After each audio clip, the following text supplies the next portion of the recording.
Hey everybody, let's make some coffee ice cream. First, we're gonna cold brew our coffee directly into the half and half. So make sure that we have our coffee grinder on coarse.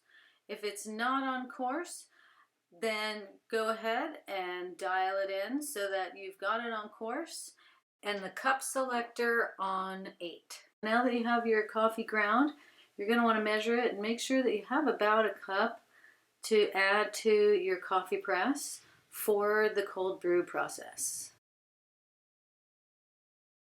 Then we're going to add 2 cups of half and half to the coffee press, and then we'll go ahead and push the press down about an inch to submerge the coffee completely under the half and half.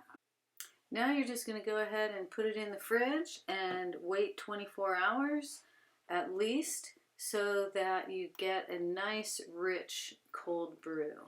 Once brewed, you're going to want to go ahead and press that coffee down to the bottom. It's going to be a little bit tight because the half and half is pretty thick, and you're not going to get all of the half and half out of the coffee grounds, but push as hard as you can to extract as much as you can. So even though the coffee press has a filter in it, I still use a fine sieve for those fine particles that make it through. This coffee ice cream is relatively strong, so I want to get as many of the grounds out as possible. Here I like to add a little bit of extra half and half to accommodate for the half and half that's lost in the coffee grounds. Alright, so now we're ready to add the sugar, 1 cup. And we can go ahead and add the cup of cream now, and then go ahead and add that extra remaining cream that you have. And then we're going to mix until the sugar is completely dissolved, and we're not going to want to add a bunch of oxygen while we're stirring. So we're going to stir very gently.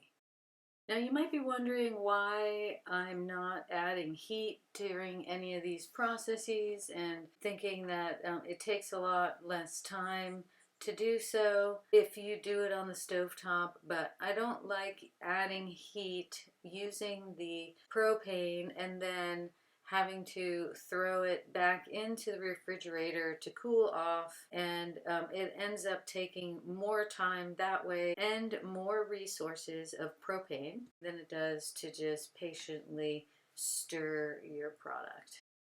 To churn my ice cream, I use the 1.5 quart Cuisinart home ice cream maker, and it's super simple to use. You just put these 3 pieces together on top of the motor and make sure that you snap that little lock into place. Then all you have to do is pour your mixture directly into the Cuisinart when it is on, and away you go with your ice cream. It takes 25 minutes from the time that you pour it in, and like magic, it's done within 25 minutes.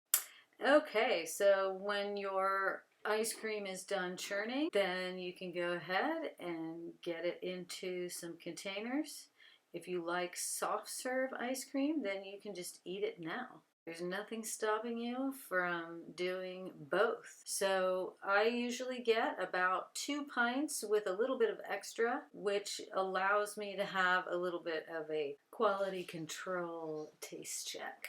I mean, who could make ice cream and then just put it away without tasting it?